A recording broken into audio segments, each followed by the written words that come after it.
Okay. I welcome you all with love. Good morning. So I start whatever I do with a prayer, which has to do with the merging of the heavens and the earth, which is key to really any healing and certainly key to preventing and curing diabetes. Yishem Yikud Kudushabrihu Ushihinte. Be imulaya chimyuke bavoke. Peter Shem Kosrael Kolam. Amen. So feel that merging of the heavens and earth within yourself. Okay. Great. So I'm going to stand a little bit on this side. And I want to thank Steve for the great work he's done in setting up this whole program.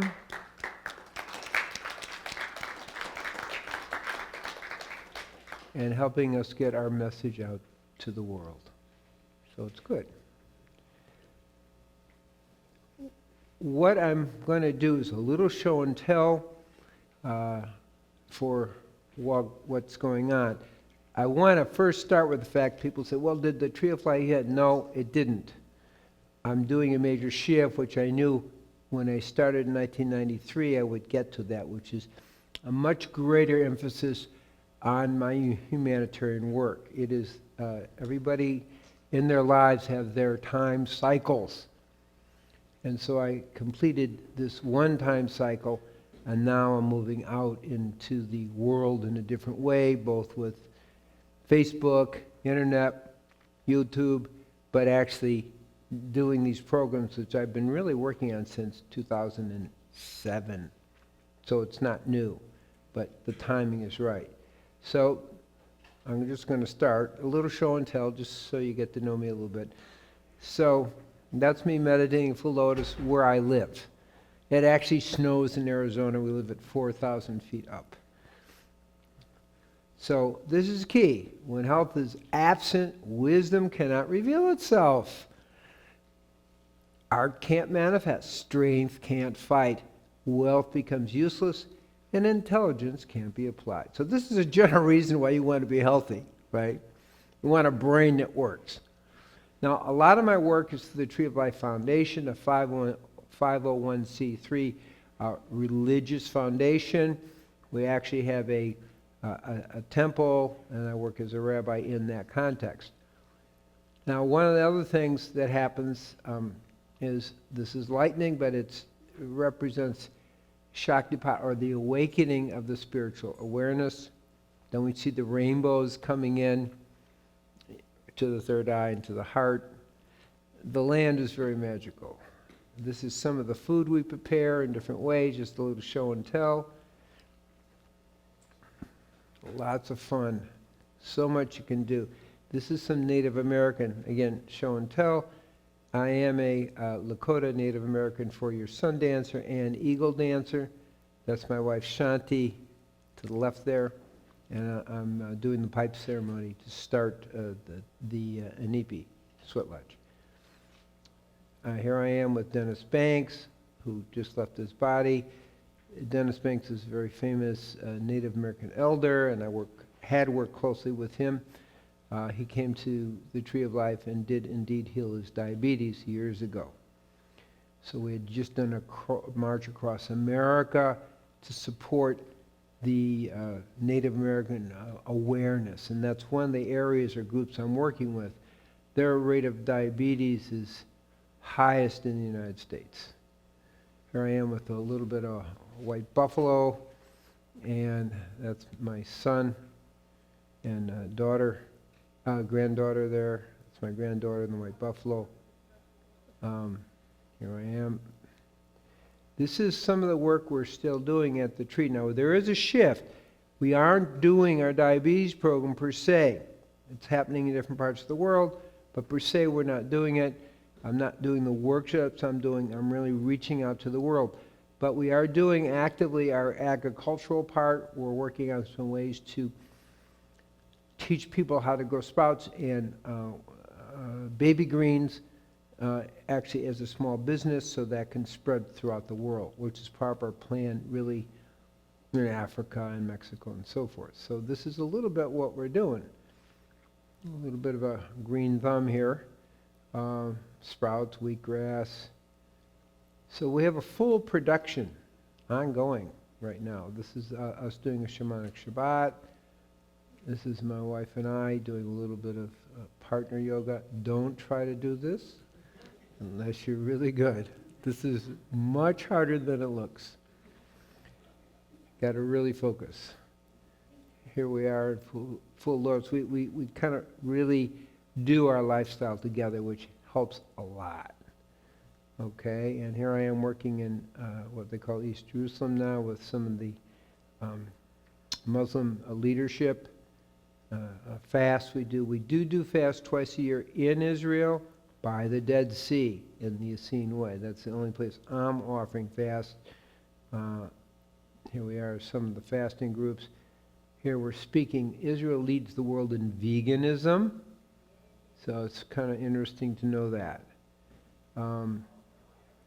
Here we are by the Dead Sea. Kind of different gatherings. Here I am speaking in California where I used to live. Now this is some of the work I'm actually doing.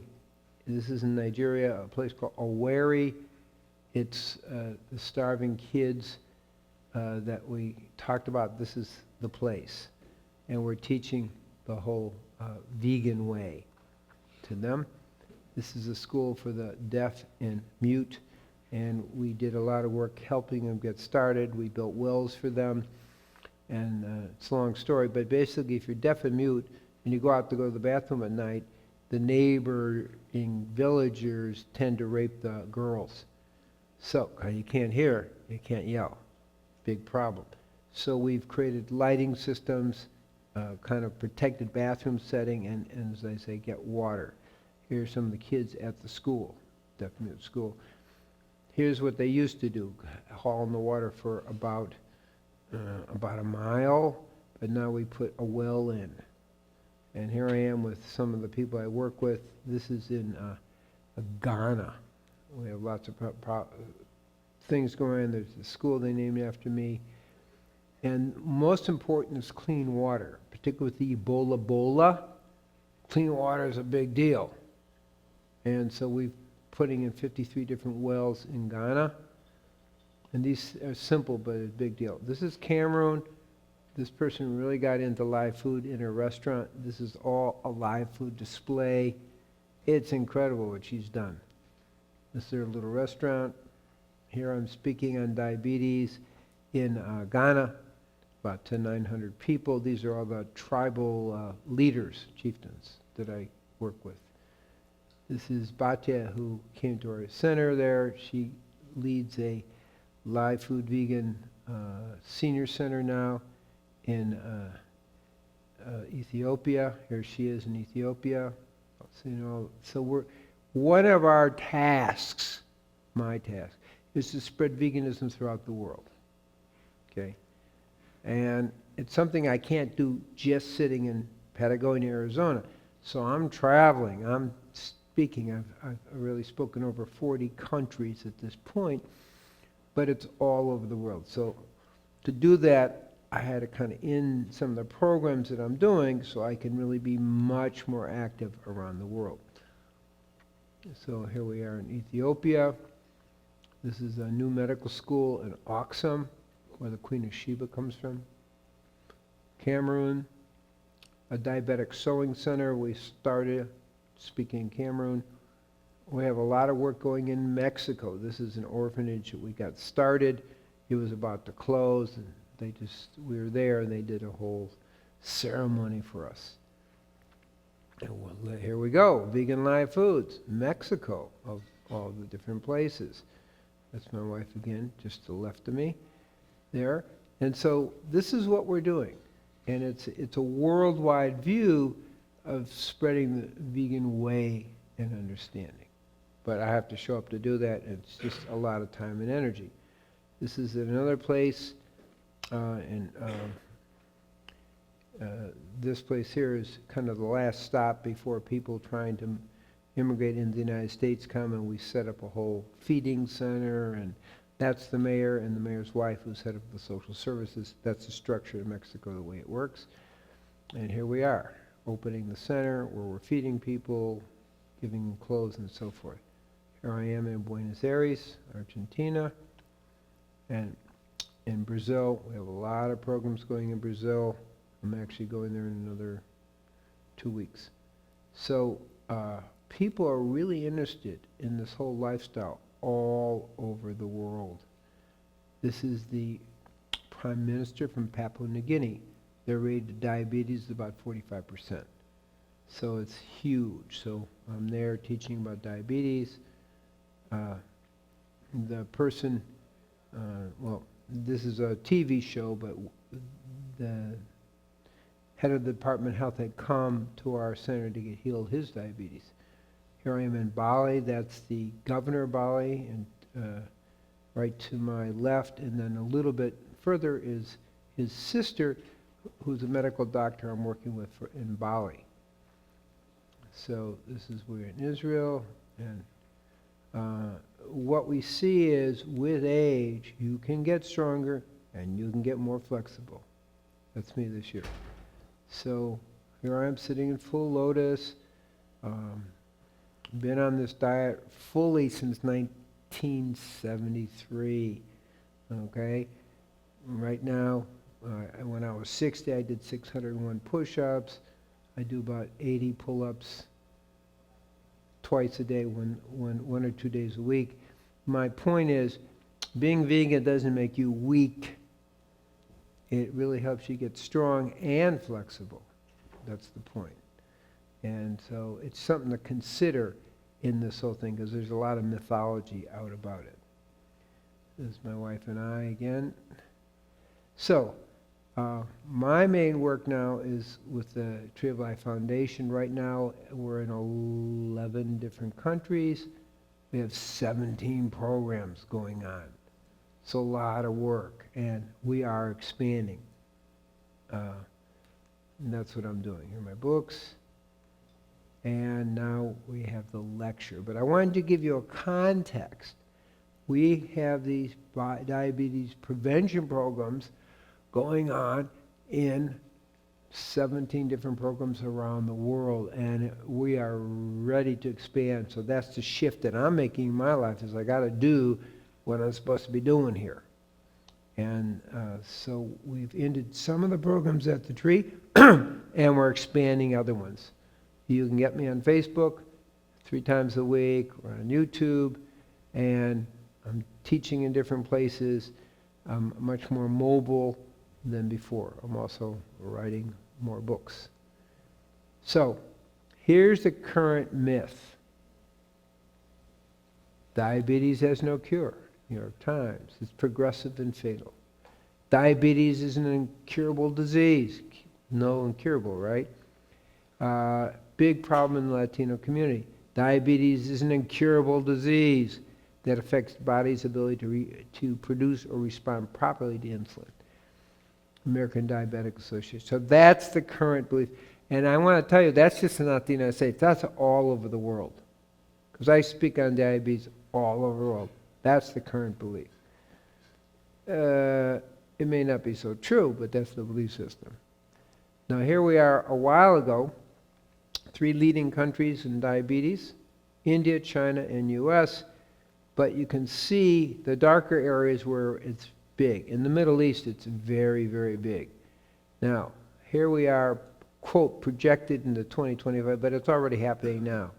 The rate of diabetes in Mexico is really extremely high. The Middle East, it's high, and also in Brazil, it's really gotten quite high. So it's increasing worldwide. We are talking close to 400 million diabetics worldwide. That's a lot of people. Somebody dies of diabetes every 7 seconds. So it is a worldwide pandemic. So my work, yes, we had our Treating Diabetes Natural workshop that we did for 21 days. I work with people privately to heal their diabetes, But my big interest is how do we get it out around the world? How do we get it to be a national, international program and way of life to protect against getting diabetes? So that's where my energies are going in the big picture. Now, this is from the Boston Globe, this is 2006. Diabetes is sweeping so rapidly through America, we shouldn't waste time giving kids bicycles, just bring out the wheelchairs. Now that's not exactly an optimistic viewpoint, okay? But that's how people are thinking, because people are thinking you can't do anything about it. But the truth is, when you return to the natural way of living, diabetes is reversible and curable, okay? They say by 2050, the Center of Disease Control, 1 out of every 3. I think it's happening now. As I stand here today, 27% of people 65 and older have diabetes. 27%. Okay, that's your 1 in 3 right there. But 10% of people 20 to 60 have diabetes. We're looking about 116 million people who have diabetes and prediabetes. About 30 million diabetics, about 86 million prediabetics, which becomes diabetes, okay? So over 5 to 10 years. So it's huge, and it's happening now, and I think we're pretty close to that 1 in 3 now. Texas may be 1 in 2. So it's everything we say about diabetes is already out of date. That's really what I'm saying. It's that significant in the big picture. Now, I'm going to show you the answer to this. Okay, what's the answer? Well, here's the American Diabetic Association, right? And then we have my program, and then we have Dr. Bernard's great research. And he showed on a vegan diet, you decrease your medication by 46%. And that's good, okay? So in 3 weeks, not 5.5 months that he did, and with blood sugars way higher, like 247 versus like 163, okay? We took 97% of the people off all medications. In terms of healing diabetes, 3 weeks, not 5 years, 3 weeks, 61% of the non-insulin dependent diabetics became healed. That's just in 3 weeks. The rest healed over time, but 3 weeks pretty fast, okay? And they were 100% off their medications. So in type 2 insulin dependent, 24% were healed in 3 weeks. Healed means you have a fasting blood sugar less than 100 and you're on no medications. That's called non-diabetic. So 86.4% of those came off their medications. Now more come off over time. I mean, 3 weeks is a pretty short time when we're told it's incurable. It's a big picture. So that's what our programs show. I'm working with people individually now to work on their diabetes as well. So I also have some data about type 1 diabetics. That isn't my focus, but indeed there was a 67.5% drop in their medications, like 2/3 less insulin. 21% were healed. What does that mean? That means no insulin and a regular fasting blood sugar of less than 100. Okay, and 31% came off their medication. So we do have an ability to heal type 1 diabetics, and I'll explain a little bit more than that because it involves a few different factors. But this is the data. Yes, diabetes can, one, be reversed. It can also be healed. Two separate things. People say, well, that's a pretty bold title. Well, yeah, because it's true. That's the thing. It's true. So this is the data, and my program involves live food, 100% live food, and that's the difference between the vegan, 46% less medication, and the kind of results that you see here. It's really pretty powerful and pretty impressive. Live food makes a difference. The live food vegan is the total picture, plus a total lifestyle that gets that. So what is diabetes? So I'm going to give you a more, say, sophisticated definition, okay? Think about it as accelerated aging, and you'll really get what diabetes is.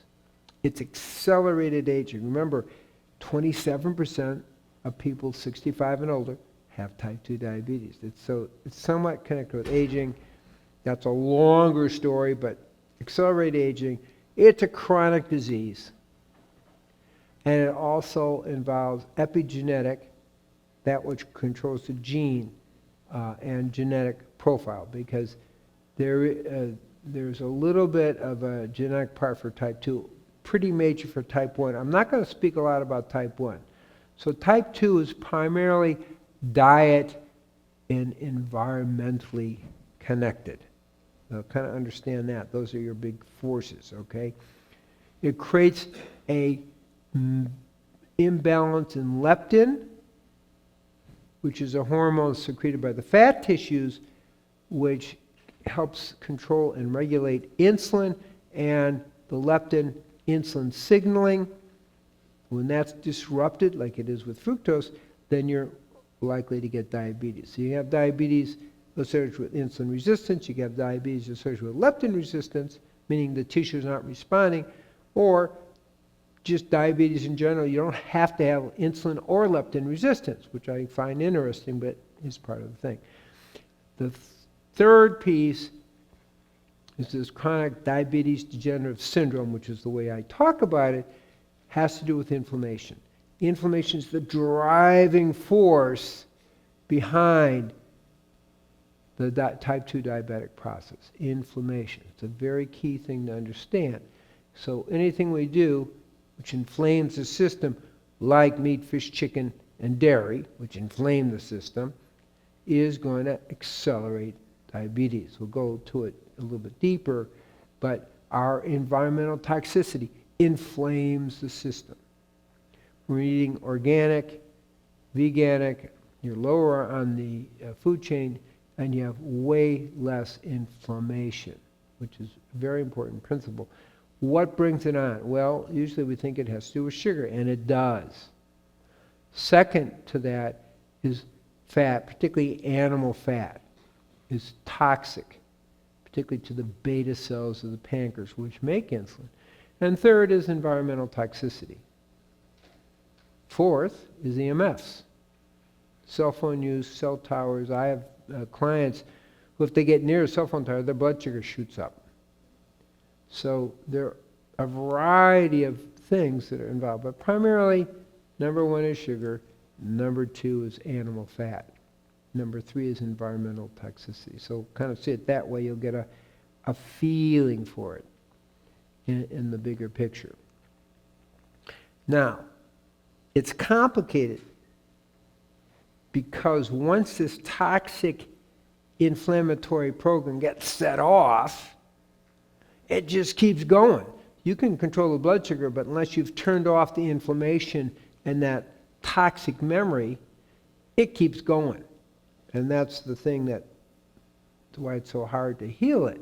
So my approach to it is a total approach where we turn off the toxic memory, including the inflammatory cytokines. That's the key concept. That's what makes the difference. Just lowering the blood sugar is only one part of the bigger story. That's why the live food is important, because it's anti-inflammatory and it seems to more specifically turn off this driving inflammatory force, toxic memory. And that's the key thing, okay? So, the metabolic memory is the name of the game. The second thing is regenerating the beta cells of the pancreas, because we see with type 1 and type 2, there's destruction of the beta cells. So I look at different ways we can avoid the destruction of the beta cells and rebuild the beta cells.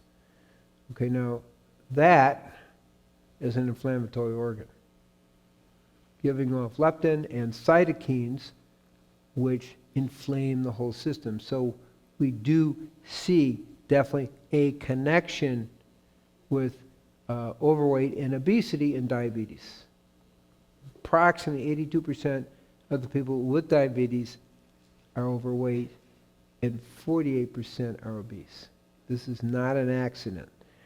And the fat tissue, which has to do with fat, but also it produces the inflammatory cytokines, so it's an inflammatory organ, play a role in this inflammatory process. Also, the fat and obesity give off an excess of leptin.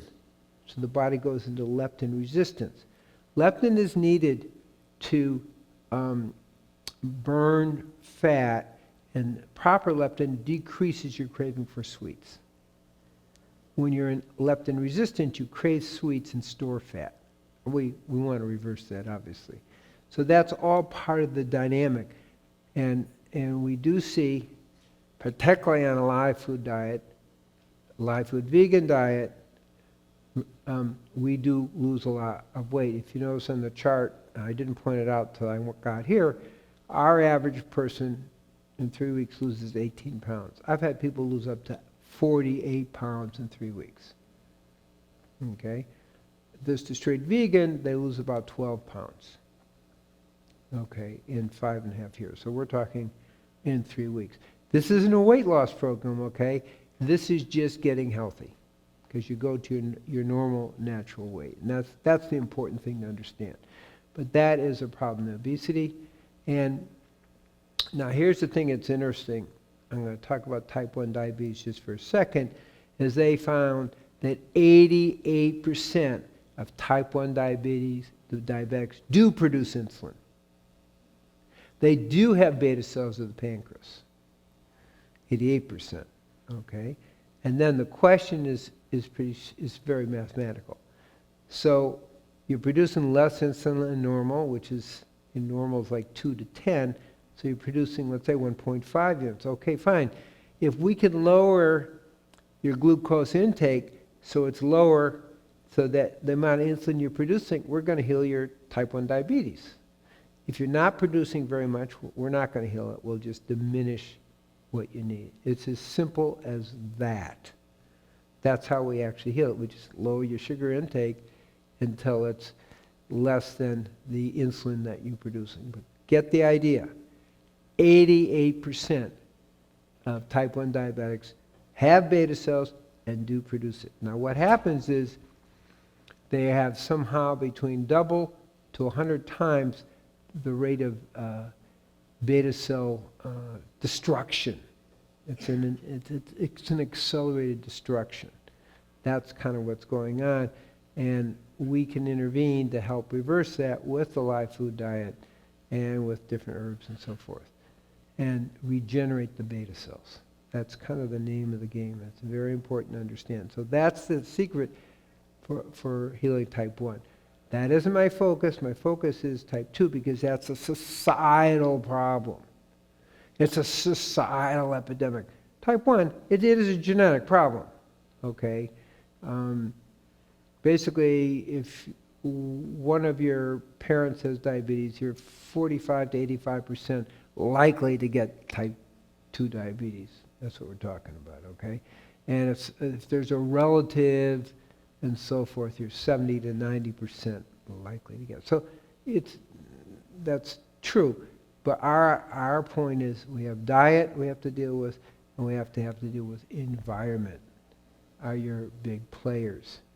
Now, one thing that also happens is this inflammation begins to destroy not just the beta cells of the pancreas, or what we call the periductal pathways. You can see like there's these little holes there, and that's the channels through which the insulin goes. And when there's inflammation, those channels scar down. So we have to reverse that. I do use some proteolytic enzymes to help do that. And these are beta cells of the pancreas, just for show and tell. Here's people who had healed, walked to the top of the mountain. You saw where the lightning was. These are diabetics. Now, there are a few other things, because genetics play a role. And it's a little tricky. I just want to give you a flavor for it. So what we see is in mothers who are diabetic, they're more likely to have children who are diabetic. Number one. Two, if mother eats a lot of sugar at once during the pregnancy, it will actually reset and undermine the child's mechanism of insulin production. That's pretty significant. So during pregnancy, the mothers play a role here that is important. Also, toxin exposure is another thing that adds to it, particularly during pregnancy. It can affect the beta cells of the pancreas of the fetus. Kind of keeping that in mind. We also found, as I say, there's a metabolic memory, but what I'm telling you is that metabolic memory may start in utero. That's how important it is, particularly for women who are pregnant, to really get on top of their blood sugar issues. And that. Now, there is a program that if you just, this is the Baker Institute in Melbourne, Australia, if you just have a helping of sugar, it will activate your genes to crave sugar for the next 2 weeks. It doesn't seem fair, does it? But that's the way it is. So really staying away from that is important. Now, this is the main focus of what I want to talk about is I call crimes against wisdom. So I'm looking at things that cause diabetes. Of course, if we get that straightened out, what happens is we can begin to prevent it and also heal it. So I've mentioned sugar is a big player. And there's no question, 20 years after white flour, white sugar, and junk food get into a society, there's an outbreak of diabetes. That is what happens. So now, most people think fructose is an exception. I will be talking about it. Fructose is not an exception. When they introduced fructose in the 1980s, between 1980 and 1997, there's a 2,100% increase in diabetes. Very much correlated with the high fructose corn syrup, but general, fructose is not immune. Fructose does a lot of things which I'm going to talk about, but it dysregulates the leptin-insulin signaling and doesn't communicate to ghrelin, which is a hormone. It says, okay, you're full, stop eating already. Doesn't do that. So people who eat a lot of fructose tend to have a lot more obesity. Soft drinks, which are connected with the fructose, have been shown to significantly increase the rate of diabetes. The research varies somewhere between 10 times to 1,000 times more, depending on the research. Please understand, research does vary. We call it science, but the way to understand it is you have to look at all the studies before you can make a statement. So there's a range. But there's no question, soda drinks are a big driving factor behind the world epidemic of diabetes. This is particularly true in terms of Mexico, in terms of Africa. People are doing a lot of soft drinks, beyond belief. Now the next is animal fat. And we're going to talk a lot about that because we need to understand that's a big player, like probably the second most important player here. And I mentioned obesity. Believe it or not, watching TV, they did a study, men who watch TV more than 19 hours a week have a 150% increase in type 2 diabetes. Just to give you a kind of insight, we're going to talk about antibiotics, statin use, vaccines. They all contribute. Now, vaccines are more about type 1. And, well, maybe I'll mention it just for a second. Studies in New Zealand and Finland show that when kids are given the vaccines, their rates of diabetes, type 1 diabetes, increases about 60%, roughly speaking. Some a little less, some are up to 147%. And that's the research was doing with the MMR and also the Hep B vaccine, which you don't really need anyway, but that's not the point. So what happens? And I'm going to explain this with dairy. It's the same principle. What is that principle? The fact is, Dairy has over 100 antigens. When you drink dairy, the body responds against the dairy, but gets a little confused and also makes antibodies against the beta cells of the pancreas. Vaccines, same thing. Many, many antigens in vaccines. And when you get vaccinated, you stimulate antibodies. That's the concept. But we also tend to stimulate antibodies against the beta cells of the pancreas. Same principle.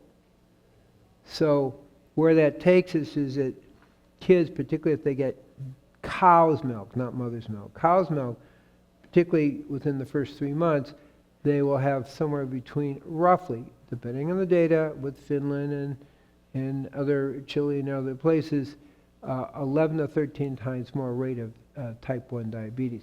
Finland, which drinks the most milk, has the highest rate of type 1 diabetes. They're just way up there, about 600% more than other places. But this is true wherever that is happening. So, and we see the diabetes studies in Finland and also in New Zealand showing up to 147% increase in type 1 diabetes. But I'm going to tell you the average is around 60%, all the studies put together. So it's, but it's the same principle. Antigens create antibodies, body cross-reacts, makes antibodies against the beta cells of the pancreas. That's the mechanism of how that works. And that's why American Pediatric Association, as I point out in my book, There's a Cure, Diabetes, is recommending kids not have dairy from cows until at least 2 years. So just kind of keep in mind all that's going on. Agrochemicals are very important. I'm putting them almost as a third leading cause because they destroy the beta cells of the pancreas, like heavy metals, particularly mercury, but lead, mercury, cadmium, which are higher again in the animal world, and arsenic. Cigarettes increase it by about 20%. Low fiber is a big player, and that you get a lot with the meat, fish, and chicken. Stress can do it, lack of exercise. People exercise regularly, just a half hour, not heavy exercise, have about 58% less diabetes. So exercise plays a role. It's not the big player, but it's a player, okay? We have excitotoxins, soy and wheat. They all increase the rates of diabetes significantly.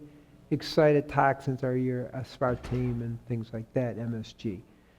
Literally, aspartame and MSG destroy and disrupt the hypothalamic function, which controls all the hormonal balance.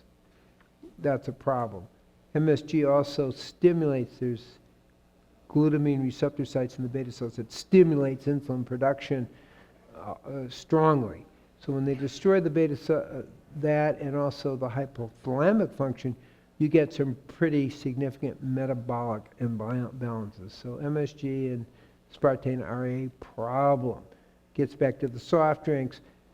The research, oh well, don't put sugar in, put your synthetic sweeteners, but they're actually worse. They're like 15, depending on the study, 15 to 60% greater rates of diabetes for the dietetic because they're actually disrupting beta cell functioning as well as brain functioning. So stay away from those. I mentioned EMFs. Most people haven't heard of it, but it's definitely a problem that I see. People are getting sensitive to EMFs and their blood sugars go up and really go into diabetic zones. Sleep is a big player. Research, again, in Australia kind of highlights that. But in my observations, if people miss getting at least 6 hours sleep for a few days in a row, their fasting blood sugars in the morning will be maybe up to 20 points higher.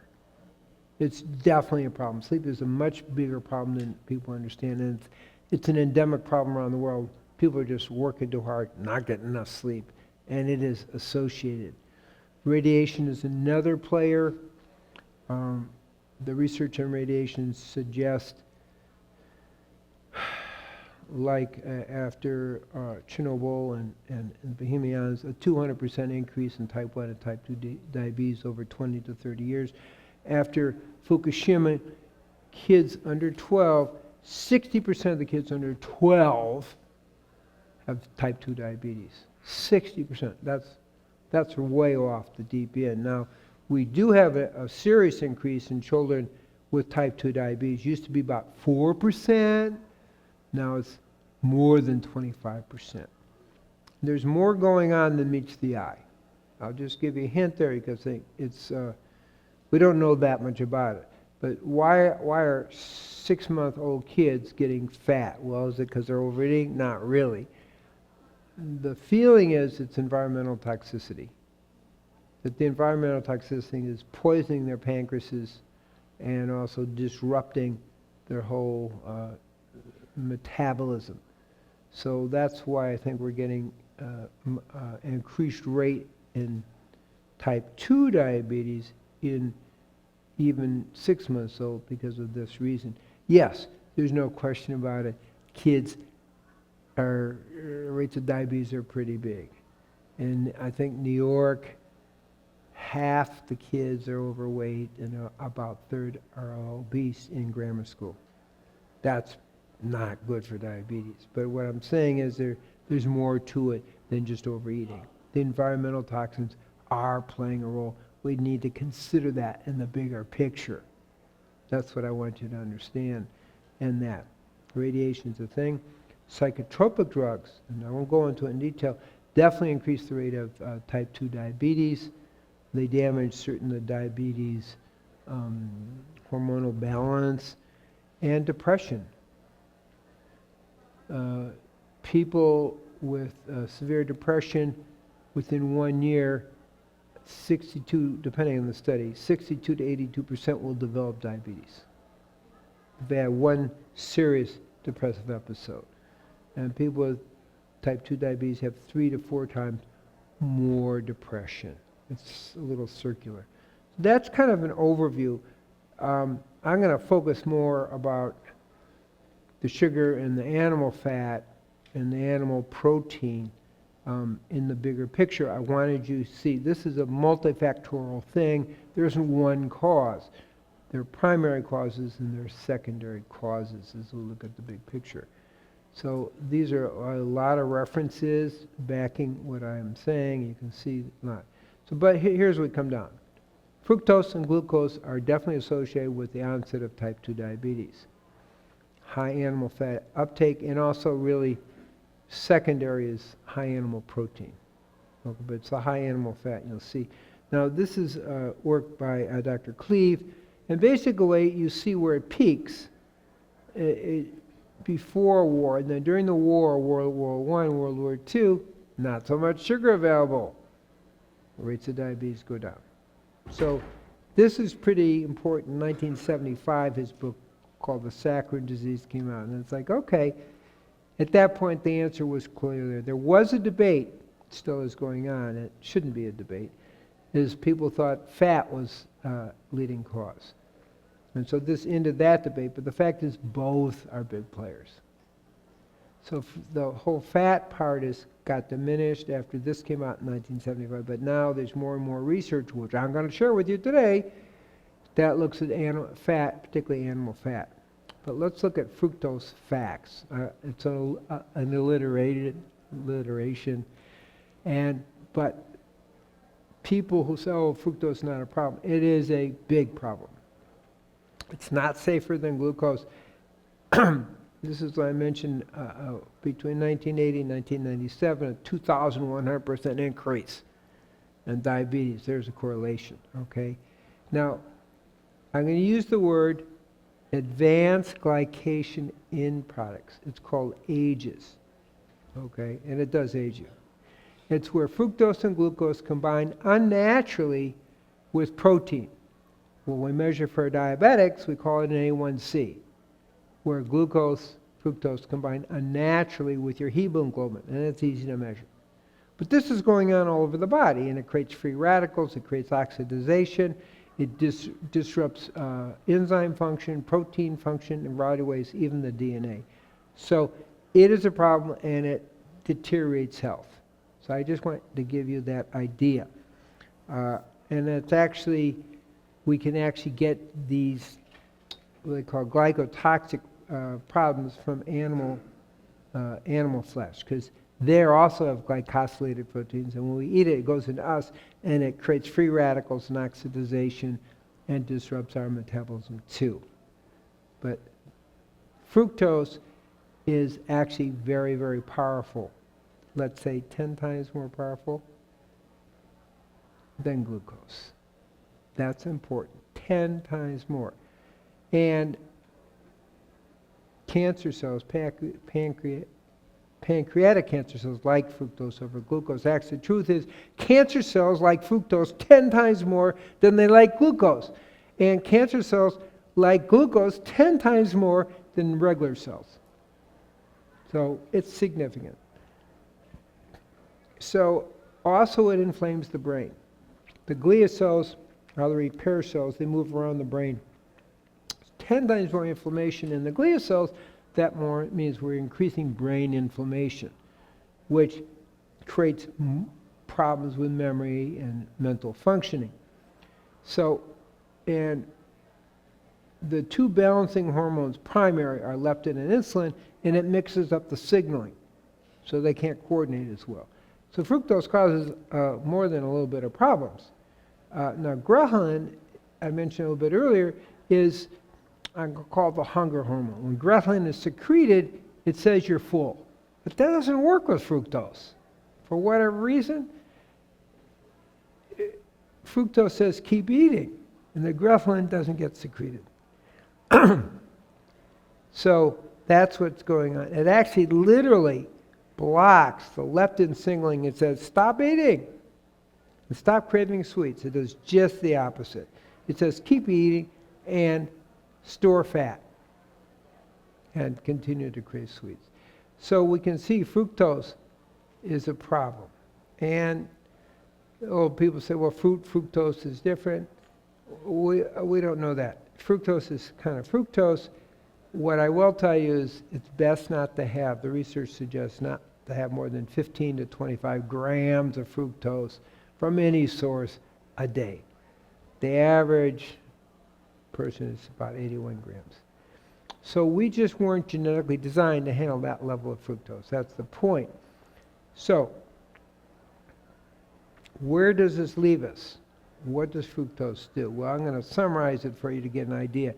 It's associated with chronic diabetes degenerative syndrome, insulin resistance, diabetes in general, heart disease, high blood pressure, obesity, gout, which is interesting, kidney stones, non-alcoholic fatty liver disease. It's the number one. People who do a fairly high amount of fructose in their diet have 2 to 3 times more non-alcoholic fatty liver disease. That's worth considering. A lot of people have it. It inflames the brain. It's associated with cancer. It accelerates aging. And that's because it increases ages. Advanced glycation end products. So it's not a winner. We want to avoid fructose the best we can. Got lots of references just to make the point, okay? We're just not saying it. The data's pretty strong here. Okay, and here we go with the sweets. How we promote the sweet drinks, it's a problem. Now, artificial sweeteners are also a problem. We have sucralose, aspartame, which people know, and saccharin. But they are all associated with causing diabetes. And what they do is they disrupt the bacteria in the gut, and those bacteria begin to create diabetes. It's kind of strange. But that's what we're talking about. Now, aspartame particularly gives you, but I'm going to say MSG, gives you very poor, it disrupts glucose regulation in the system. That's the key thing. So the result, we have obesity, blood sugar imbalances, and I'm going to also say it's associated with hypothalamic dysfunction. I mentioned that earlier, But the hypothalamus is like your master gland. And it's like, oh, we don't want to disrupt that. Okay?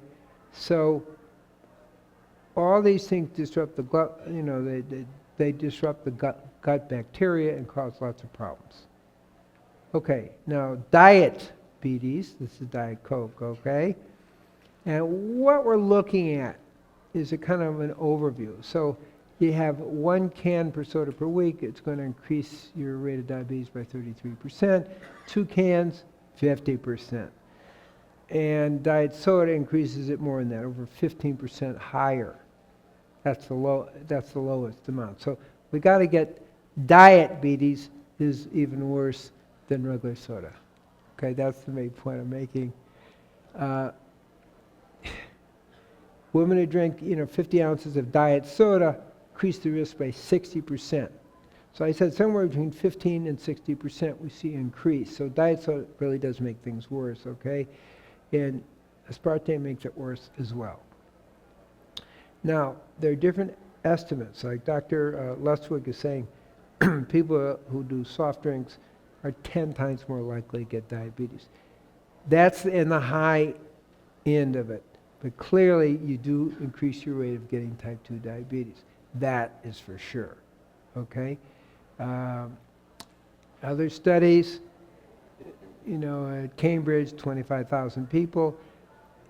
For every 5% increase in calories per day, you're going to get 18% increase. So that's not going to give you that 1,000% increase. So there's a range. And when you decrease soft drinks, you're going to decrease your rates of diabetes.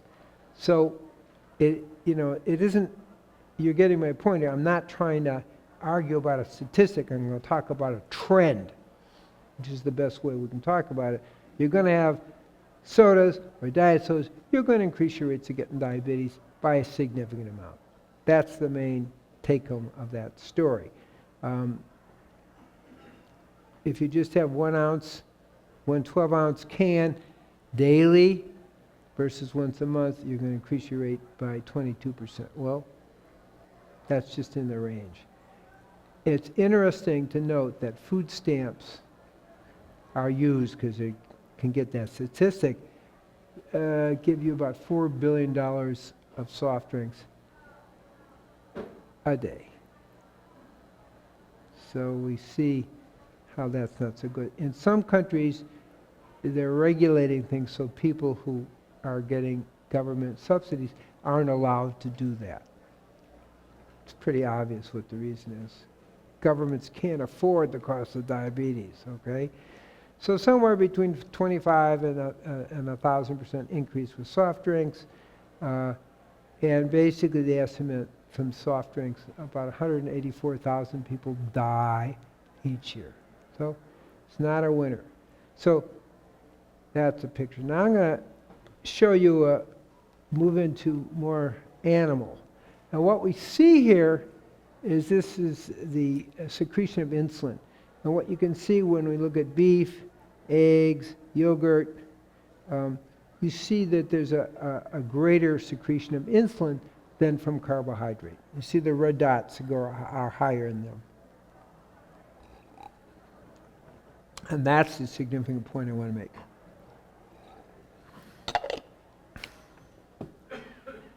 In the story. So what you're getting is animal protein and fat increases insulin secretion and further increases insulin resistance. That's the story. And here we have the American Diabetic Association on their front page. What are they promoting? It's like, what? I looked at that, I said, what? Because they're still in the theory that animal protein is good for you. Okay.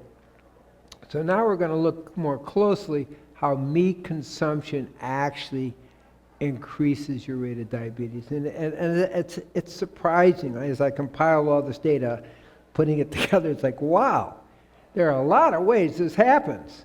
Good reason to be vegan. Well, the best study is a study of about 1.25 million people, 1.25 million people, where they showed that eating meat was international study, 12 different studies, increases your rate of diabetes by 35 to 50%. Actually, what they showed is for vegans, you have 35 to 50% less diabetes. Same thing, just another way of talking about it. And I think that's a pretty important statement. Doesn't mean you're going to be diabetes-free if you're vegan, but you're going to increase it by 35 to 50%. Now, some data is like 2 to 4 times greater. But so a quarter pound of beef will raise your insulin as much as a quarter pound of white sugar. That's interesting. Cheeseburger makes it a little worse, okay? Oh, equal to almost 2 cups of pasta. So I am saying something important. Meat, protein, and fat does disrupt your insulin function and is associated indirectly with increased rates of diabetes. That's the key. So I'm going to break it down into fat and the protein because it's just a little easier to talk about it, okay? So I'll summarize it and I'll go through it. So the key is animal fat does a variety of things. First, it blocks intracellular insulin signaling as well as extracellular insulin signaling. So it confuses the system.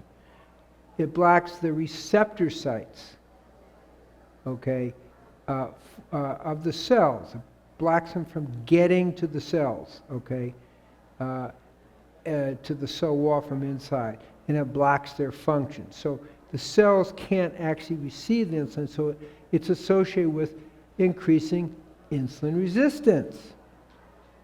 Okay, and that takes us to a pretty significant downward spiral. I'm kind of trying to explain it because it makes it easier.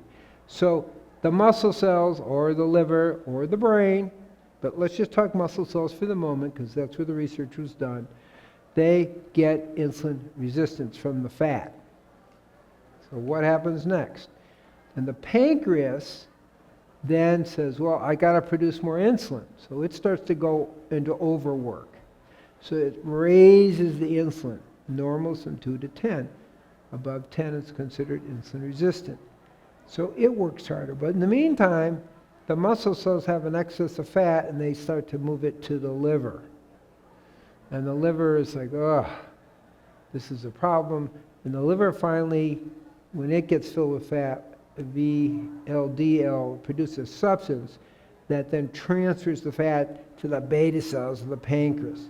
When it hits the beta cells of the pancreas, it starts to poison the beta cells of the pancreas. In terms of fish fat, we know that 2 helpings of fish a week will actually decrease beta cell function, which means it's killing beta cells. Animal fat in general kills beta cells. So in this circular thing, we see we got some definite problems. So animal fat makes our muscle cells insulin resistant, and then we're into more problem. And it seems to be more true with animal fat. Let's say, I can't put a number on it, but it's like 90-95% animal fat's the problem, okay? So this thing starts with insulin resistance and starts that cycle that I just described that eventually poisons the beta cells and we start to get over type 2 diabetes. That's what we're talking about, okay? And the liver itself gets insulin resistance and has a trouble, and then as I mentioned about the VLDL, that gets secreted from the liver and it sends the fat to the pancreas, and then that's the problem. So part of type 2 diabetes is an increased amount of animal fat within the cells, the muscles, the liver, and literally the pancreas. And it creates a problem. Okay. And that's the whole sequence that you need to understand. That's why obesity adds to it, because the more fat, well, fat does make you fat, but the fatter we get, the more fat we have in the system that cause these kind of problems. Now, I note that when the body is trying to deal with the insulin resistance, it's secreting more insulin. And it turns out that insulin is an anabolic hormone. Okay, that's a problem. What does that mean? Is that it actually can create cancer in 5 or 6 different organ systems. Cancer of the breast, cancer of the prostate, cancer of the colon, cancer of the colorectal areas, cancer of the endometrium, cancer of the pancreas, also cancer of the ovaries. So what happens is that the insulin overproduces in those areas, and those areas have too much growth hormone, so to speak, and you're getting cancer. So high insulin is associated with those particular areas of cancer. That's the point I'm making. So we have to be aware of that as well. So there are different studies, 17,000, but big studies, okay? 17,000 people, moderate meat, followed for 12 years. That's a good study, okay? 8% increase for every 50 grams. But basically, trend, eat meat, increase diabetes, type 2 diabetes. That's the trend. Now, the saturated fats are a problem, okay? And meat itself is a problem because it has saturated animal fat, which I just explained. It has trans fats, which really disrupt a lot of the function. And it has animal protein. So what's the problem with animal protein? Well, there's lots of problems with animal protein. First of all, animal protein in itself increases insulin resistance. That's a problem. Second thing about animal protein, it has leucine and methionine. Leucine actually kills the beta cells of the pancreas. You don't have that hardly at all in the vegan world, okay? So that's an important piece. It's in meat, okay? So animal protein also accelerates aging. We have a thing called the Mtor Pathway. And leucine and methionine block, disrupt, overstimulate, different terms, the Mtor Pathway. Mtor Pathway is an anti-cancer and a longevity pathway. If you get more than 35 to 70 grams, you're out of the Mtor Pathway. So somewhere between 35 to 70 grams of animal, of protein period a day is what we need, is to be optimal. That's less than a lot of people get. Okay, in addition, it has heme in it. And iron is an oxidant. Remember I told you inflammation, oxidation, problem. So that's that chronic inflammation. It has AGEs, as I mentioned, advanced glycation end product, and these accelerate the whole diabetic process. So we actually, when we eat the meat, we're taking it into us, and it adds to our AGEs load, which is a problem. Trans fats are a problem in general, also for diabetes. Now, glycotoxin means AGEs. That's a different way of putting it. So it also increases the inflammatory markers. Those are measures of it, right? Tumor necrosis factor, C-reactive protein, vascular adhesion molecules. Now, when I work with the diabetics, type 2, I will measure the C-reactive protein. It's an easy thing. We see in 3 weeks a 300% decrease in C-reactive protein. That means a decrease in your amount of inflammation. That's significant, okay? So we have to understand this driving inflammatory force that I talked about at the beginning. Meat contributes to it, and the AGEs in the meat contributes to it. That's not all, okay? And I mentioned the Mtor Pathway. This is, again, significant. Again, so it's not just the animal fat, but it's the leucine that specifically kills the beta cells of the pancreas and disrupts the Mtor Pathway. Now, a vegan diet, you got to really have 9 pounds of cabbage, 100 apples to get that amount of leucine. It's just not going to happen, right? It's not going to happen for most people. So, and I summarize this about animal fat, it kills the beta cells, okay? When we the research shows when you decrease the animal fat, you'll decrease the insulin resistance, and and you'll decrease insulin levels because you're no longer blocking the insulin metabolism. Okay, now, there's a few more, but summing it up, we got animal fat destroys beta cells, particularly fish, increases insulin resistance, blocks insulin receptors on the cells and inside the cells, blocks insulin signaling, and blocks extracellular signaling. So we got things that you've never heard of. Now, how many people have heard of what I'm talking about? Okay, a few of you. Well, that's great. But the point is, it's a big deal. So we have a problem. I'm going to mention one other thing. Estrogen increases the rate of diabetes. Insulin converts testosterone because it secretes, it's connected to aromatase, and it converts with aromatase testosterone to estrogen. So men with type 2 diabetes have a much higher estrogen. Part of the treatment is increase that, give them herbs that increase their testosterone so we have the right testosterone-estrogen balance. So women, we have to worry about breast cancer and things like that. But the point is, estrogen in meat definitely contributes to the diabetes. And there's a few pieces here. A low-fiber diet, which is what meat is, okay, in complex with other factors, actually increases estrogen production by the bacteria in your gut. So that's kind of interesting, isn't it? So everything is connected in a variety of ways. So estrogen is associated with higher rates of diabetes. Interestingly enough, vegan women have half the amount of estrogen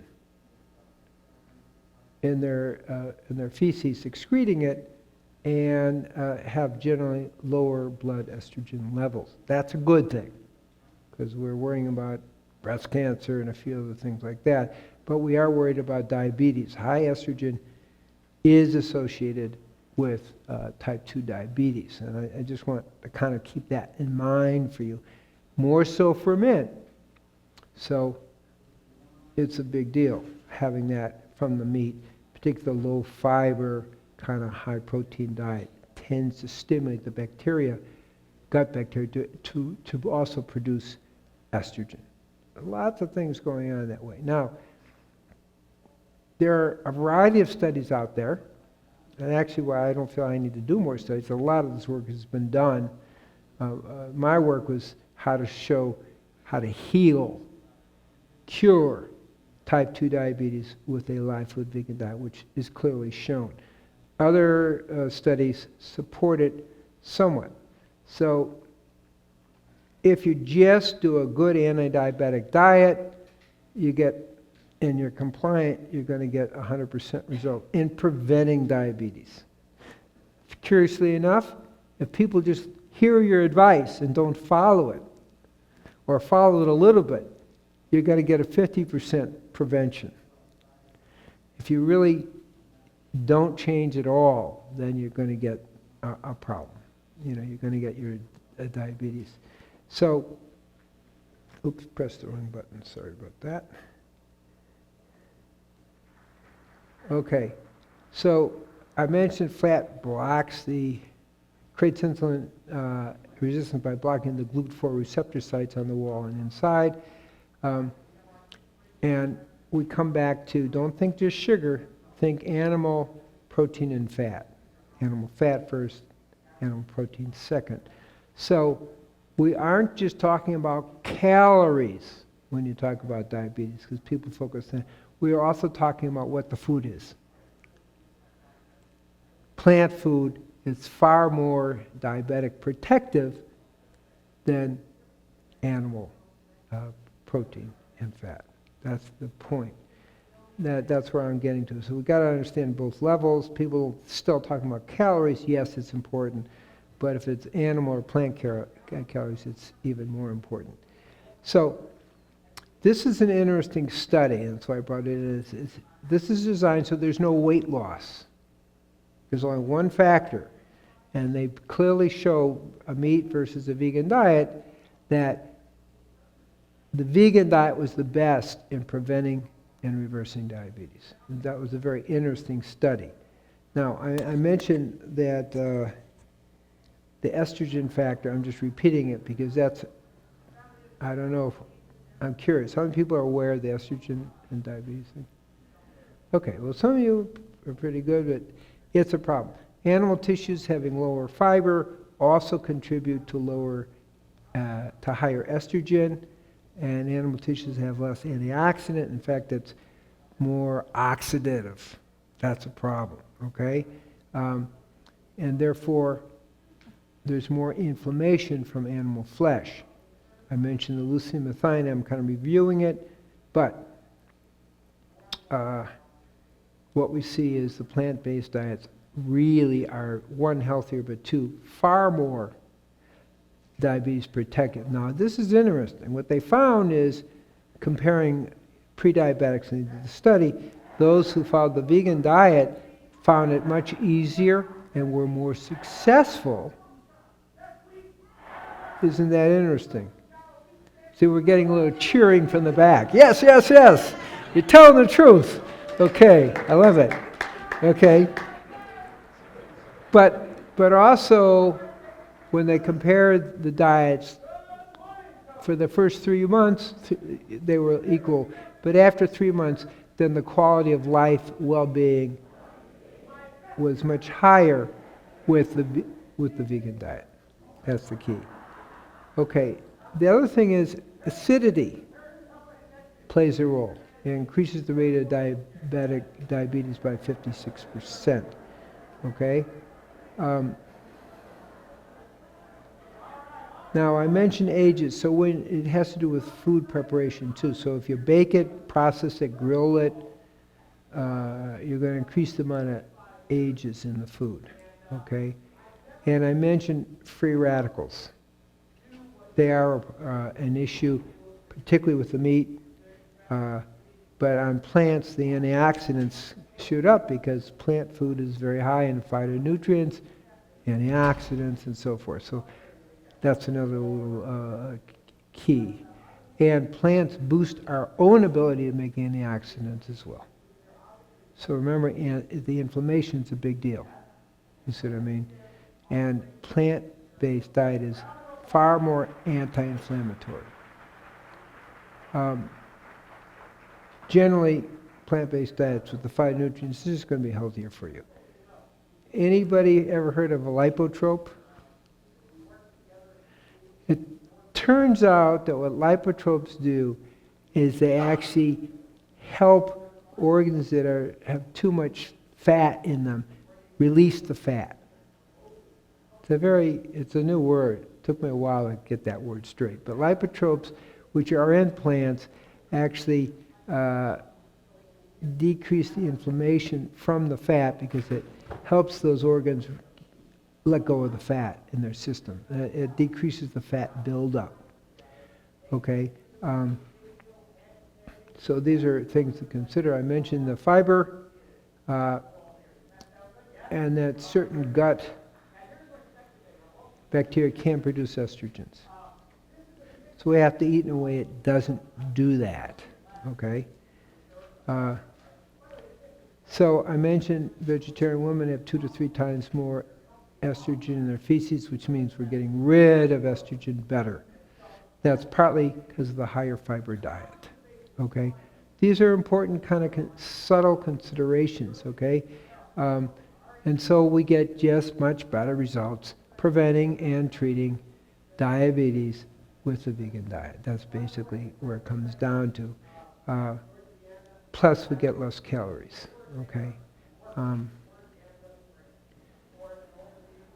So it's just a win-win-win-win-win. Less heart disease, people who may have significantly more, research shows that people who are vegan have about 1/3 less heart disease, about 13% less cancers. There are all kinds of bonuses, but I'm trying to keep our focus primarily on the diabetes part. Couldn't help mention it though. So it's good for controlling weight. Definitely people on these diets do lose weight coming to their normal weight thing. We do decrease cholesterol, we do decrease insulin. We increase insulin sensitivity, and we have way less oxidative stress. These are real important issues of the overall feeling. So, and people like it. People feel better on this diet, and they're more likely to stay with it. That was really interesting research.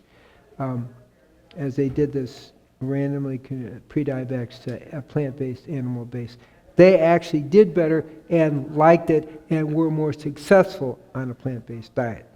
Okay, so that's kind of the key. And depression was less in people on a plant-based diet. Okay, so generally speaking, the more you're doing plant-based, the better. Now, there's a little caveat that I want to add. There was some fascinating research done with Buddhists. Buddhists who were vegetarians, vegans, and Buddhists who weren't.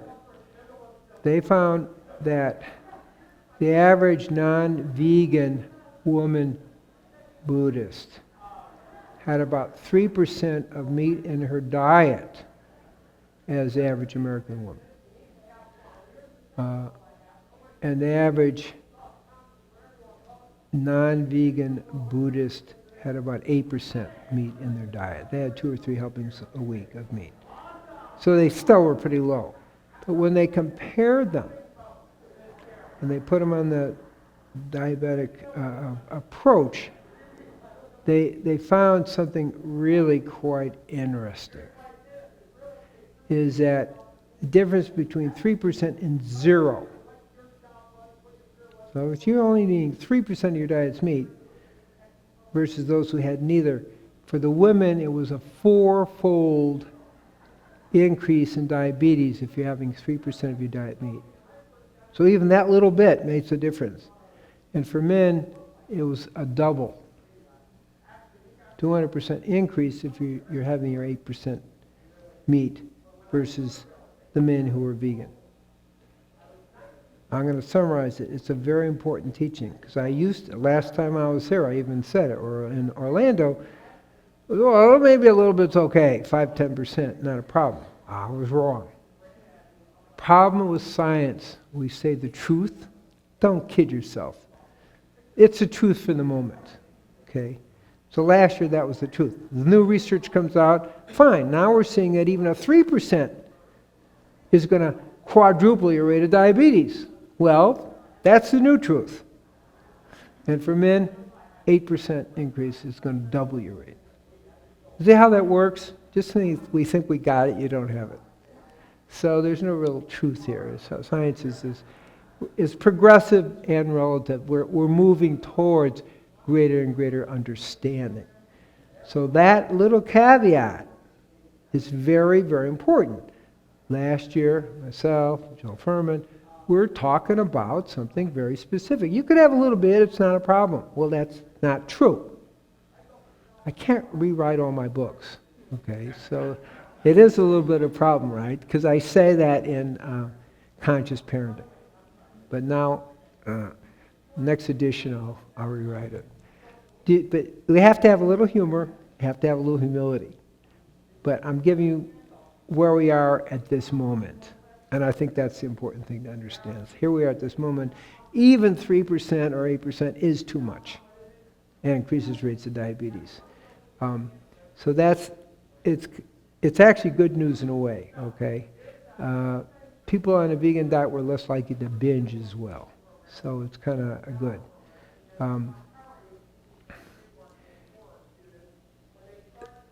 Basically, eating higher on the food chain is a problem.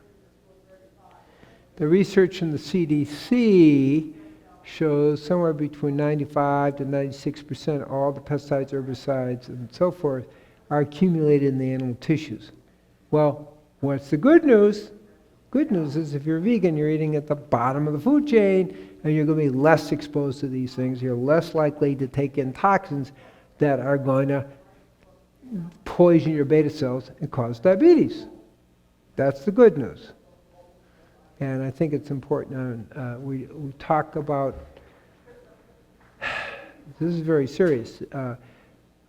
Because of the pesticides and herbicides, we're looking at the sperm counts in men, and they've decreased. It's 50%. It's half of what it used to be. We're at a level where we go a touch lower, and we'll have infertility. That's pretty serious, actually. There won't be enough sperm because it's being poisoned by the pesticides, herbicides, and so forth. What's the good news? Well, vegan men are going to be less affected by it because we're eating lower in the food chain. So it could be that we're going to populate the world more with vegan children. Sounds funny, but it could be the case. So I'm just kind of joking, but it is true. Eat lower in the food chain, you're going to be healthier, period.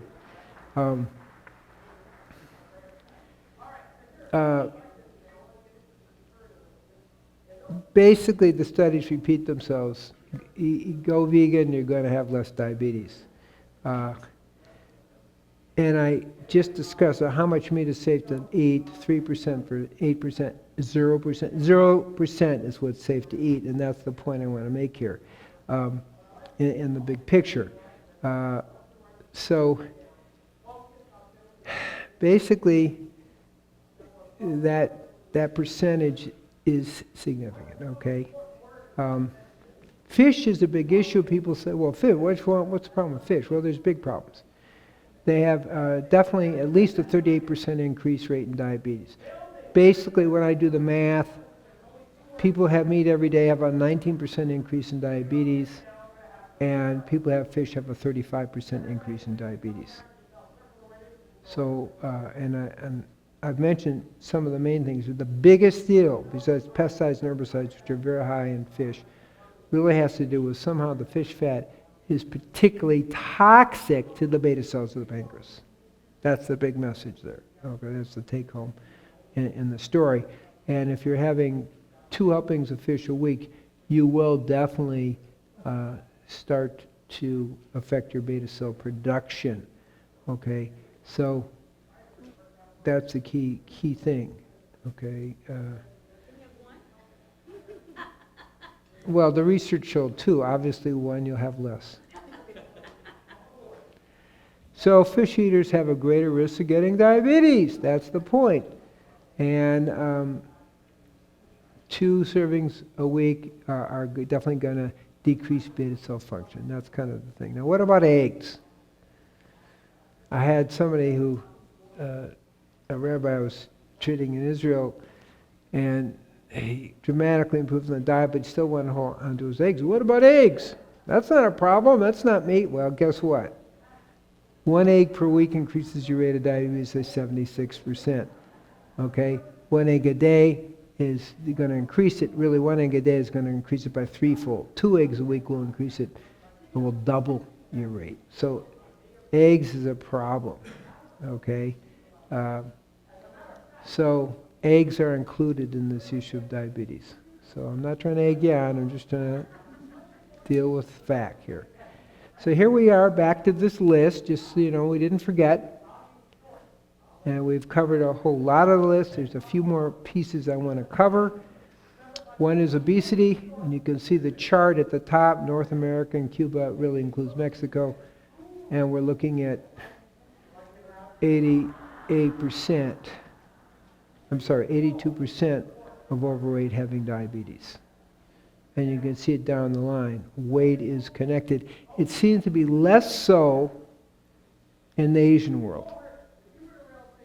I don't have a reason. I think it's a genetic reason.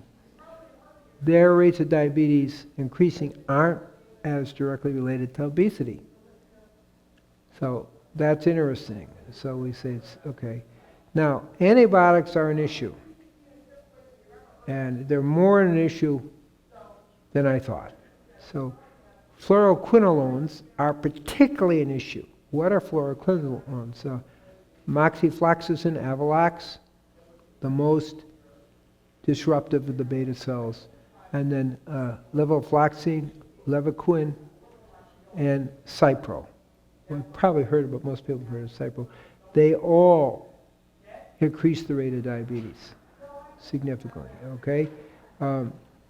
And if you already have diabetes, it's even worse. It's kind of like the statin drugs. If you already have diabetes, the effect of statins on you is really worse. We think it's toxicity to the beta cells. We don't know for sure. But if you have 5 different antibiotic treatments over 17 years, you're going to have a 50% increase in your chances of getting diabetes. That's of any antibiotics. The fluoroquinolones are the most outstanding cause. Any antibiotics. And maybe it's because they disrupt the flora of the gut. We don't know for sure, okay? Is it beta cell toxicity? Could be a little bit of all of those. But what I'm looking at is that, and if you just had 2 to 4 prescriptions in 17 years, a 23% increase. So it's significant. We want to kind of, there are emergencies that people may need to do antibiotics, but short of that, we shouldn't be taking it for colds because it doesn't work anyway, it's virus. But the point I'm making is something else. In terms of diabetes, antibiotic usage does increase your rates of diabetes. That's the important thing that we really have to understand. Statins are a big problem too. So I'm going to say between 40-80% increase in diabetes. Now, it's really 49% for Caucasian women, then Hispanic 57%, and then Asian women 78% increase in the rate of diabetes if you have statins. That's pretty significant. Okay? And we found with diabetics, you take statins, you're going to get a 39-point increase in your blood sugar. If you don't take statins, then it's about a 7% to 9% increase. So we have all these statements about statins and diabetes, okay? So 7-point increase in non-diabetics. So kind of keep that in mind in the picture. I see a lot of people come to me with diabetes, and they're all put on statins because people are worried about cholesterol. Cholesterol is not an issue. It's just not. Particularly for vegans, it's not an issue. But the truth is, and you'll see in a minute, the research over the last 30 years shows if your cholesterol is between 160 and 260, there is no danger of heart disease. That's really huge, millions of people in the studies. You just get it. So stop worrying about cholesterol. It's a non-issue. You'll see in a moment, there's another. So statins actually are causing diabetes, and people are being put on diabetes because their cholesterol's, somewhere in the 200s, nowhere near 260. Truth is, women with a cholesterol of 270 live 28% longer. Did you get what I just said? You need cholesterol for brain function, and you'll see in a moment, but people with low cholesterol, that's the problem. 6 times more suicide if it gets too low. 6 times more suicide. I learned that in medical school, actually, Columbia. We knew about that because you need cholesterol to make the receptors for serotonin. Okay, so we got the overall picture. Statins are a problem. Now, here we take this into cholesterol. Obviously, what I was just doing, it follows logically. This is a study in Norway, 52,000 approximate people, and what they found, again, is women with cholesterol of 270 or higher had a 28% lower mortality rate. I just want to throw that out to you, is that we need cholesterol in a variety of ways. This is the research I'm citing. Archives of Internal Medicine, April 13th, 2009. 30 years of research. Okay, it was a summary paper. Archives of Internal Medicine is a big, highly, highly esteemed journal, and they're saying there isn't a link. Okay, here's the no evidence to support the widespread, I'm going to call that's me, mythical belief that eliminating saturated fat is beneficial or protective for heart health or really longevity. So the data's in, don't worry about it. Here's what you do need to worry about. Low cholesterol. If it's less than 159, it's actually detrimental. And this we know, as a psychiatrist, I will tell you people with low cholesterol, more likely for depression, 4 to 6 times more likely for suicide. That's serious, okay? Also, there are a lot of neurological problems in the low. Cognitive decline is greatly accelerated, like about fourfold. There are some real problems with low cholesterol, okay? As I say, suicide's a pretty big problem. So you double your risk of suicide if you're in the lowest 25%. Also, low cholesterol, you're going to have 21% higher rate of premature deliveries versus 5% of a normal cholesterol. So we have increased emotional balances, suicide, depression, violent behavior, stroke is also increased, and memory loss, Parkinson's, other things. So it's actually a problem. So when I look at the literature, you want to be around 159, 160 in terms of your cholesterol. That's as low as you should safely go. So this is the hard data. This whole cholesterol thing, again, if you're 160 to 260, there's no problem. That's the overall world, 30 years of research. So vegans don't have to worry about it anyway. So it's not an issue. You don't go there. LDL, also, they go down on this program, and my program is 25 to 45% plant fat. And their LDLs go down too, okay? This is a comparison, Dr. Esselstyn and Dr. Ornish, 10% fat in their diet. So they say, I consider that dangerous, big picture, holistic picture. Yes, you do 10% fat, you will lower your cholesterol, but I'm not sure that's so good. So from a holistic point of view, overall mental functioning, physical functioning, longevity, you want 160 to 260. But here's what I showed. Like triglycerides are your biggest concern. What do I mean? Well, that's what actually is associated with heart disease, triglycerides. What raises triglycerides? Triglycerides, carbohydrates. So my diet, 25 to 45% plant fat, obviously no animal fat, 25 to 45% carbs, where it's a much lower, 10 to 15% protein, okay. So basically you see the triglycerides on my diet is 69 versus 173 on the low fat or 252 on the low fat diet.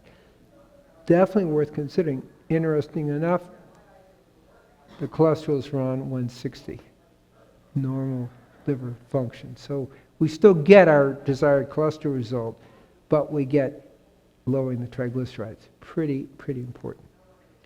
Lots of references. You can see there's lots of data supporting what I just told you. Why I'm concerned is, again, another issue about the low-fat diet is it cuts out your omega-3s. You need your omega-3. You're going to have more longevity, more health, more protection from heart disease, less skin cancer, less breast cancer by 50%, better mental functioning, better stress functioning, better cognition.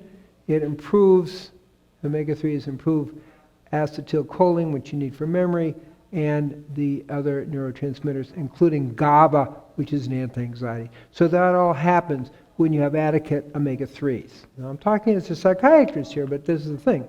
My work, besides diabetes, is really about rebuilding the broken brain. So I'm doing a lot of work now in the brain research because it's fascinating, but it's the next phase of my work. There's so many people with broken brains, it's beyond. So you got to have your omega-3s. So we don't get them from fish, obviously, but we get them from where the fish get it. Yellow algae. It's pretty simple. So omega-3s are critical for pregnant mothers because the babies need it for brain tissue and eye and brain development. It also prevents big time postpartum depression.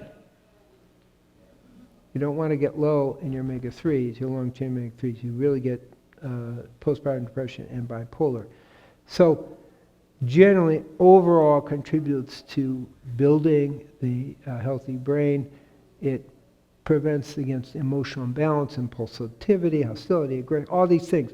You get low omega-3s, all those things come out. Okay? It also helps moderate the stress hormone, so you don't have excess cortisol, and then all other things that come with it, the epinephrine, norepinephrine secretions to get people hostile, aggressive, and so forth. So this is why. And it's the preferred fuel for your heart, as the omega-3s. So that's kind of an overview why I like 25 to 45% plant fat. Okay, because it really protects you in a big way. Lack of sleep, as I mentioned, causes a problem. People with sleep disturbances really had 2 to 3 times higher rates of diabetes. This is the radiation, that's Fukushima. That's a dramatic picture, I left it in. And as I mentioned, radiation definitely increases the rate of type 2 and type 1 diabetes. Kids in Fukushima, 60% of them have type 2 diabetes. I'll go through that. So it's a big thing. Radiation also affects your IQ and causes hypothyroidism as well, and cancer. Now, there are some problems with diabetes, the chronic degenerative pathology, and it's big. Retinopathy, up to 85% lose their retina function. Neuropathy, about 70% have that. Nephropathy, kidney, 20 to 50%. All these reverse even in 3 weeks when you're on top of it, okay? Atherosclerosis, depression, a lot of people, maybe 50%. Poor digestion, serious cognitive decline, all I see reverse in 3 weeks on my program. It's like, well, this is pretty exciting. And increased cancer rates, which I mentioned from the diabetes. Now we look at about 600,000 diabetics in the U.S., about 80% end up with ulcers, and about 40%, about 80,000 require amputation, and 40% die within 5 years. We don't want to go there. The cognitive decline is important. That is associated with excess sugar and with diabetes. For every 10 years you've been diabetic, your brain gets 2 years older than someone else, than a non-diabetic. Okay? And brain size increases the higher your fasting blood sugar.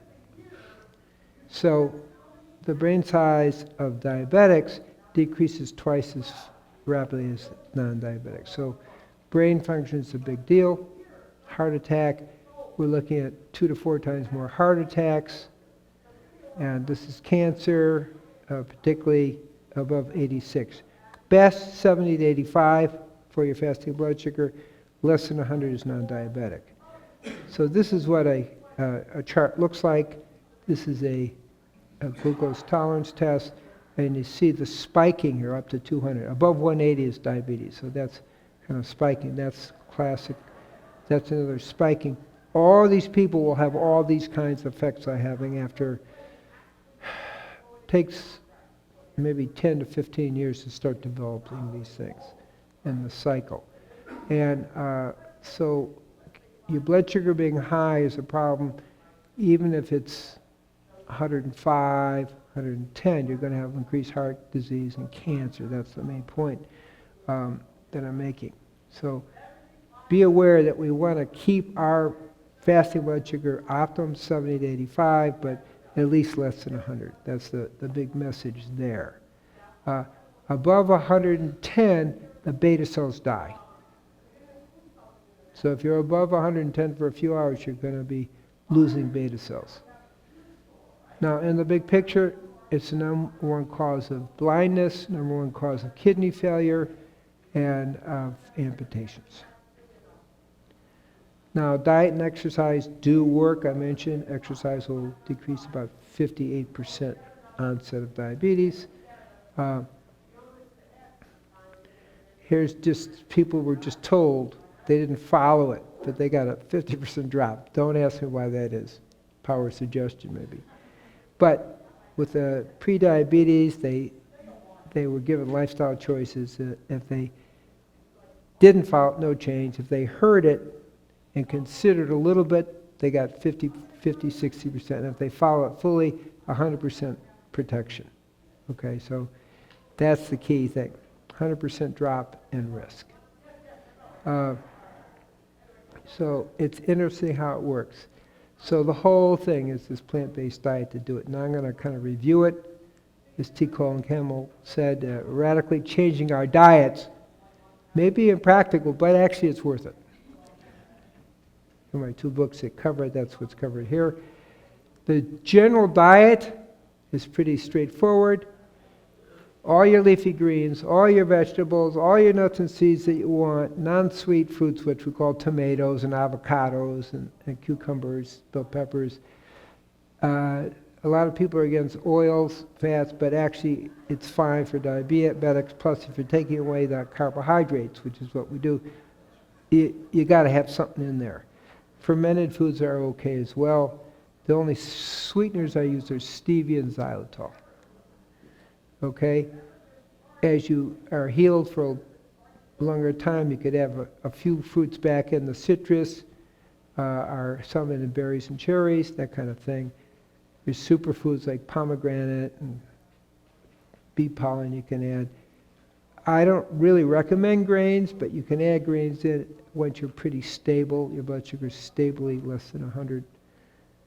Here's how it looks. People come in, this person is close to almost 400, and almost immediately the blood sugars go to normal in the right program. Here's another type 1 diabetic, running about 400 blood sugars. He goes to normal. He's still 10 years later, he's still in the mid-80s. Okay, he started taking fish for a little bit. His blood sugar goes up. He wrote me, so what's the problem? I'm only just taking fish. I said, stop the fish and see what happens. Boom, goes back down to normal. It's pretty exciting. It doesn't matter what age. I have people, lady 92 years old, came in a wheelchair, 13 different medications, obviously type 2 diabetes. In 3 weeks, she's out of the wheelchair, her arthritis is gone. She's off her high blood pressure medication and off her diabetes medications. She's walking around. She's healed, 92 years old. Doesn't matter. So we just see how quickly people respond and go to normal. We drop a lot of the tests out there, the blood sugar's around 160, and they get some improvement. We're looking at 247, and we're getting dramatic improvement here.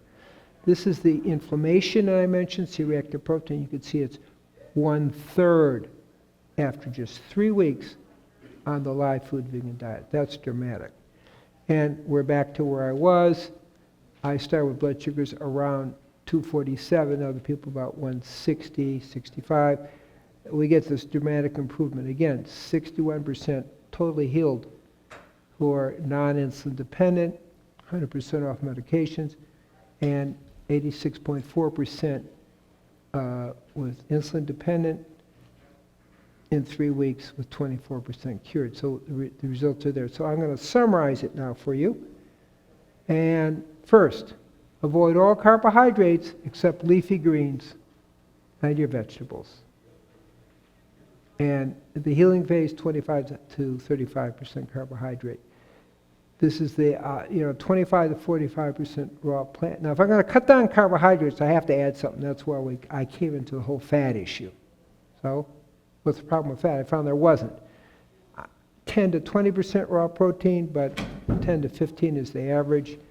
The power of live foods to heal is remarkable. What's the difference between 40% decrease in medication and 97% off medication, 100% healed, in 3 weeks. Live food specifically decreases what I call the para-inflammation, key concept, okay? We got to deal with that. Weight loss happens naturally. We don't even think about it. Natural drop of cholesterol eating this way. You don't think about it. Overall, a vegan diet is going to give you 35 to 50% less risk of diabetes. All organic foods, because pesticides, herbicides, heavy metals are a problem, particularly mercury. Okay, so we gotta go organic. It's actually a big deal. The other thing about organic is it's much higher in antioxidants. when they looked at it, organic food has more nutrients, more phytonutrients, but specifically it's about 68% higher in antioxidants. So just overview. Moderate exercise, as I mentioned, adequate sleep, meditation, which we had another lecture about how to organize your diet according to your constitution. Just it's overall a healthy way to live. This is not a diet for diabetes, this is a diet for being healthy. Kind of make that distinction, is a distinction. And loving yourself enough to want to heal yourself. Gotta love yourself enough to want to heal yourself. Pretty important component. Society's always taken by surprise by any new example of common sense. Because I'm not telling you anything big, I'm just saying going back to the natural ways, no big deal. I'm doing a lot of work with personal holistic healing. Some of you may have saw the flyers. Because I'm also extremely interested in healing the broken brain, and I have to, right now, I'm in the personal part of that whole work, although around the world, I'm working with the diabetes program. So those are kind of a little bit what I'm doing there. And you get the supplements that we have are specifically organized around what I'm talking about. There we are. So it's really good to share with you these wonderful ways to be healthy. Blessings to everybody.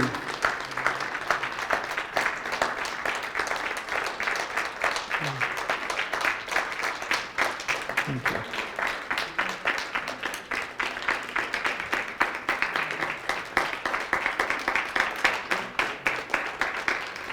I appreciate the audience because it's a mutual appreciation. Because you didn't get here by accident. You got here because you had some understanding. So I honor you for your understanding. And in a few minutes, we're going to do a little panel, but I'm going to be over here signing a little bit, books or whatever. Okay? So blessings to everyone. Have a great rest of your day.